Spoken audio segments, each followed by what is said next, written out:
Re-election can take a variety of forms, but we will discuss only a few of them here. A prominent politician was confidently looking forward to re-election and many more years with his snout comfortably buried in the public trough. Although his electorate recognised him as incompetent, many would smile and shake his hand in anticipation of telling their workmates and families of their conversation with the local politician. One woman decided that she had had enough of this type of flattery. She attended every function at which the Member of Parliament appeared and asked questions which he found difficult to answer. She also took every opportunity to remind his constituents that he had voted in Parliament contrary to his election promises. She reminded them of his incompetence, deceit, misrepresentation and his party subservience, especially when this was not in the best interests of his own electorate. Not surprisingly, the life of this Member of Parliament became a misery. He was not accustomed to being challenged in this way.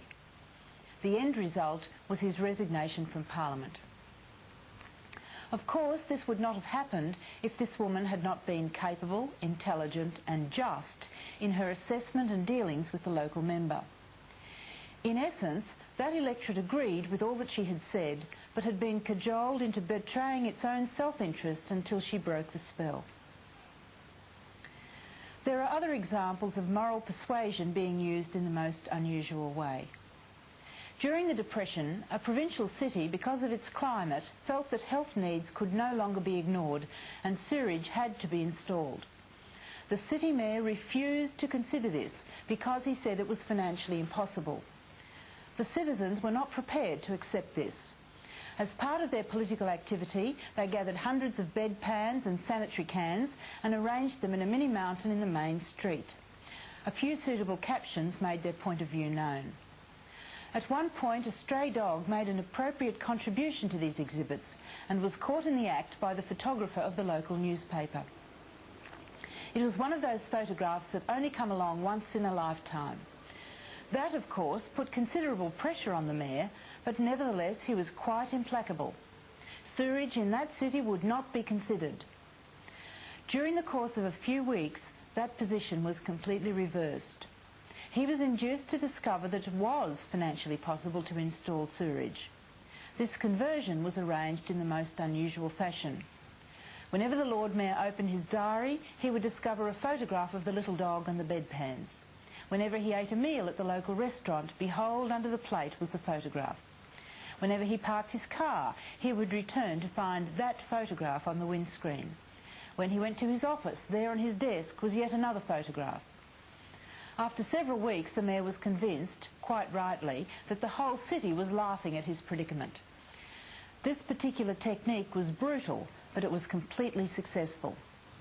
Instances like these show that human initiative is the one thing that power mechanisms cannot withstand, if applied with justice, humour and commitment. Thus far, we have not discussed tactics. This, I think, has been correct, because tactics have very much to do with personal initiative and a local specific situation. The overall strategic considerations ought first to be understood. Yes, tactics are important and can be fun, and over a period you will gain experience as to what works and what doesn't. Defeat is always valuable in these situations because it shows what not to do. It helps us to be more effective in our efforts. There are many stories of what has been done at a tactical level. I'll just mention one. In an industrial matter, there was concern that a particular leader would not properly consider a certain proposal, nor answer questions about it. It was decided that since he was visiting the district, his neglect of the issue would be made apparent to those attending his meeting. There were about 250 people present. At a preliminary meeting, it was decided that each of the 9 people involved would ask him a question relevant to this particular topic. They were well equipped with a selection of questions that could be asked so that the matter could be raised again and again. By dispersing themselves throughout the hall, they were able to dominate question time. Although the industry leader evaded the first question, he found himself being repeatedly brought back to the subject. In exasperation, he finally had to reveal something of his attitude towards the issue. Occasionally, a situation occurs which is sufficiently similar to offer the opportunity to reapply the tactic. Someone will observe that the real answer is to discover representatives who are moral and upright. This is sound enough as far as it goes. However, it is worth remembering that even when Jesus Christ chose the 12 disciples, one of them was a traitor. Judas Iscariot was not, in some respects perhaps, as bad as many of our political representatives, because he did, upon the realisation of his betrayal, at least have sufficient remorse to hang himself. This has not been a characteristic of treacherous political representatives. Of course, we must try to choose representatives who are genuinely service motivated. However, we must go further than that and look to methods and mechanisms, checks and balances and sanctions to ensure proper representation, one with the will of the electorate as the master and the political representative as the servant. For this reason, we are bringing 3 such mechanisms before you for consideration. The first of these mechanisms might be called the jack-up. This term, jack-up, derives from the observation that even a donkey has sanctions. If a donkey imposes sanctions by refusing to pull the cart, no measure of whipping him will change his mind. The first known application of the jack-up principle to human affairs came during the First World War. Australian troops had been ordered to disband their depleted units and combine with the English, something Australian soldiers just would not do. They did not strike, they maintained arms in the face of the enemy, they obeyed all orders except this one. It became known as the Great Jack-up. For most citizens, the first step towards the jack-up is reached when they decide they will not cast a formal vote for any candidate unless an acceptable candidate is available. This situation periodically arises where, especially in 2-party contests, neither candidate is suitable to represent the citizen. In this situation, a formal vote is irresponsible. There has to be some acceptance of imperfections in all candidates, otherwise we would never vote for anybody. However, if we are prepared to vote no matter how meaningless, false or dangerous the choice, we will ultimately find ourselves sanctioning our own demise and enslavement. The jack-up is, of course, a very negative mechanism, but change is unlikely unless people have at some point in their lives arrived at a situation of jack-up. In 1987, an unusual campaign was run in the southern Queensland federal electorate of Rankin. Several people had decided that they were sick of voting for alternatives which didn't really deliver what they wanted from government, and that therefore they would jack up. Of course, they could have nominated their own candidate, but none of them felt suitable for candidacy. Nor did they see any reason why the electorate should see them as better candidates than the others. Therefore, they offered a new approach.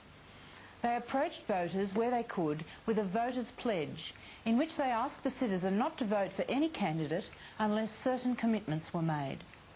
The voter's pledge read, "I, Bill Smith, of whatever my address is, solemnly pledge not to give my first preference vote to any candidate at the federal election to choose a member for Rankin in the House of Representatives, to be held on the 11th July 1987, unless a suitable candidate for whom I would be prepared to vote gives a firm undertaking in the form of a written contract to use his vote in Parliament to achieve a specific result."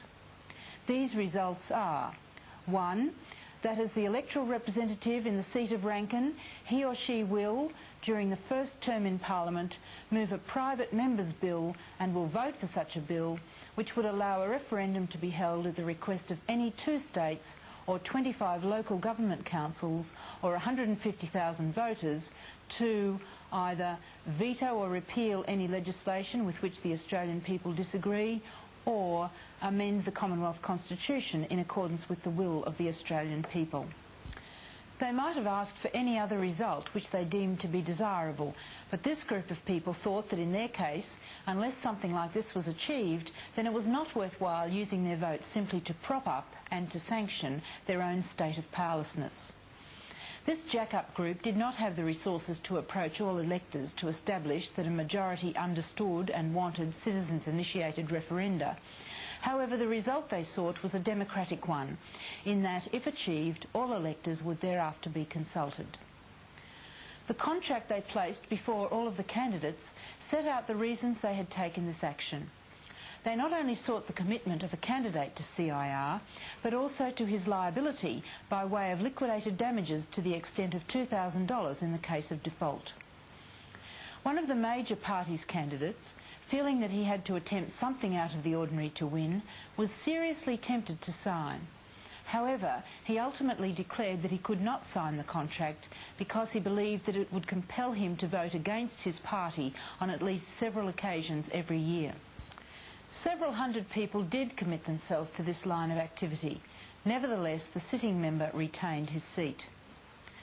To show that they were serious, many of the pledged electors manned polling booths at which they said to electors, "Don't vote, none of them are any good."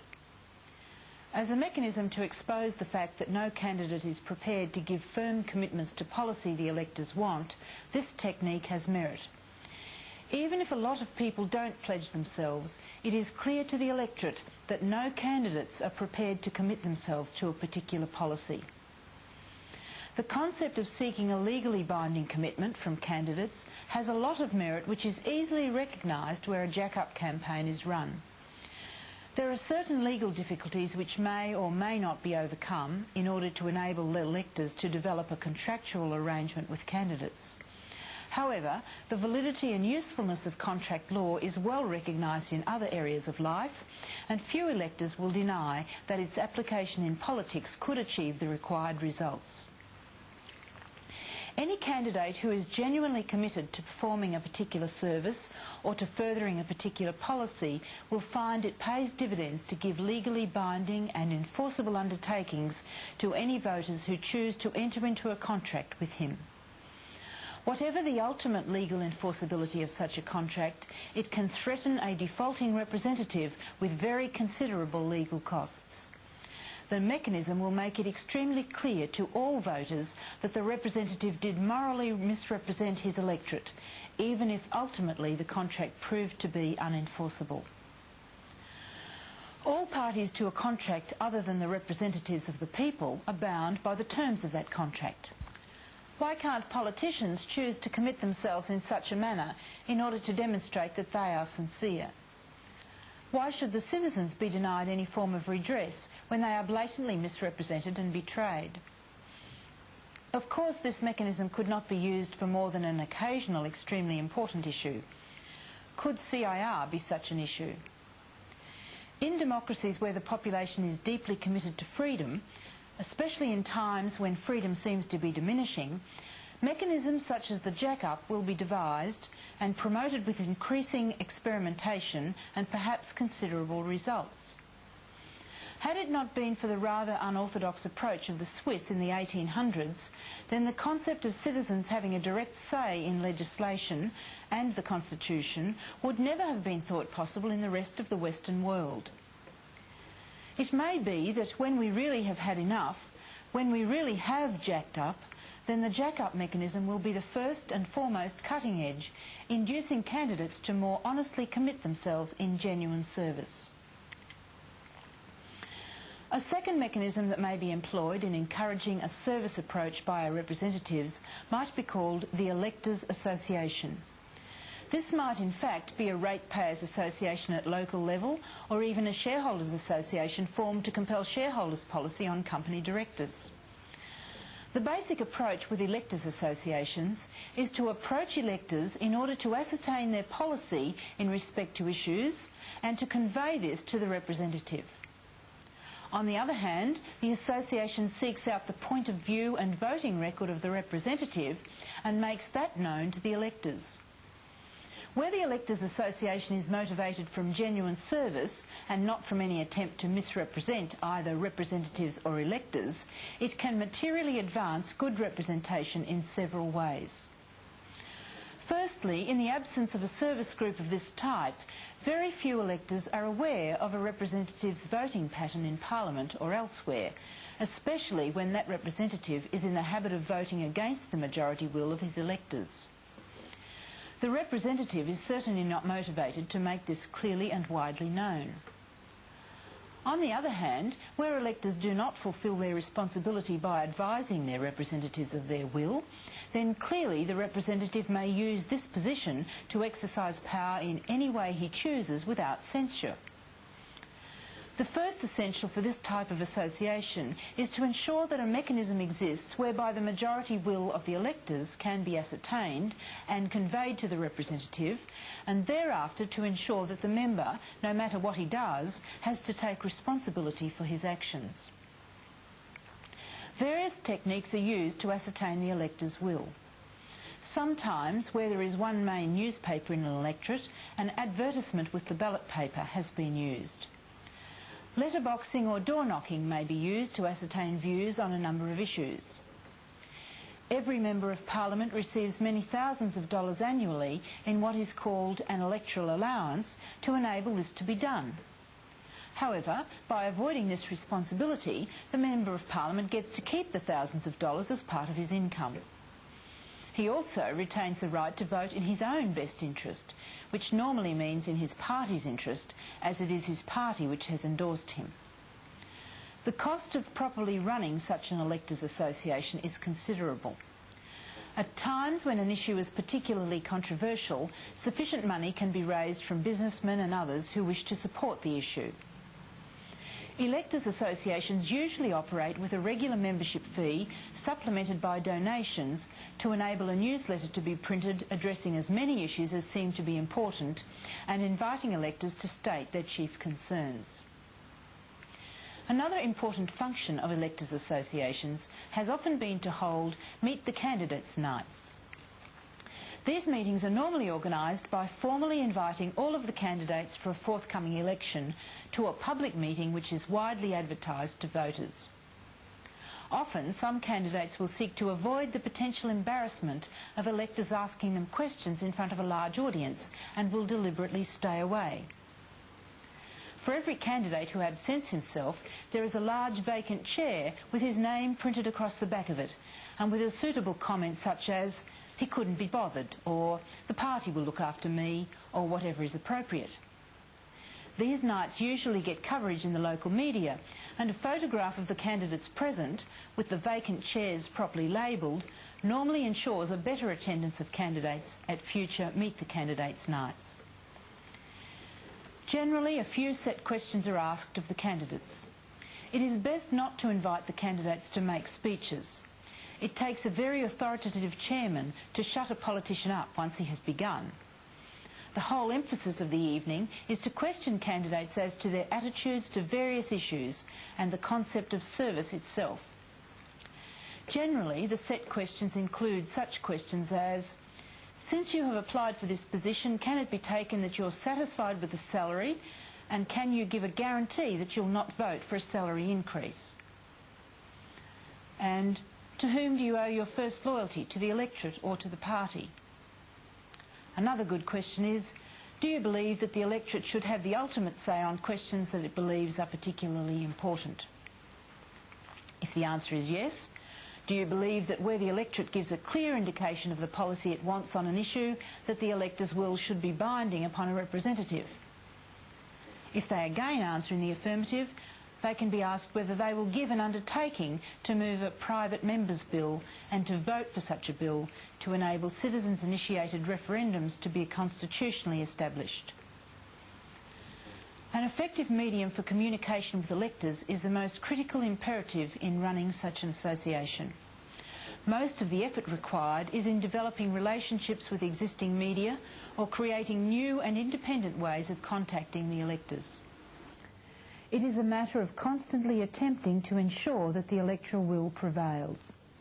In the end, trying to learn about mechanisms for maintaining and expanding freedom can only be achieved by doing. One cannot grow strong by watching other people eat up their porridge. The form that is eventually successful and is adopted by the electorate to curb the growing dictatorial power of the party machines is very likely to take a somewhat different shape from mechanisms discussed here. So be it. The principles and objectives will remain, though techniques, approaches and mechanisms will be and should be as flexible as possible. With the mechanisms of freedom allowing, as they must, the maximum involvement by the largest number of participants possible, the process of learning by doing is inevitably accompanied by many mistakes. Nevertheless, with persistence, goodwill and commitment, even large groups of people can learn, albeit slowly. No idea has ever been carried in human affairs without an associated human movement. No movement has ever prevailed, however potentially popular its objective, without a small, well-trained, fully committed core of service-motivated supporters. It is the hope of this school that increasing numbers of individuals can develop their own freedom through service, can discover others who are similarly motivated, and who can, no matter what mistakes are made, develop a movement for freedom.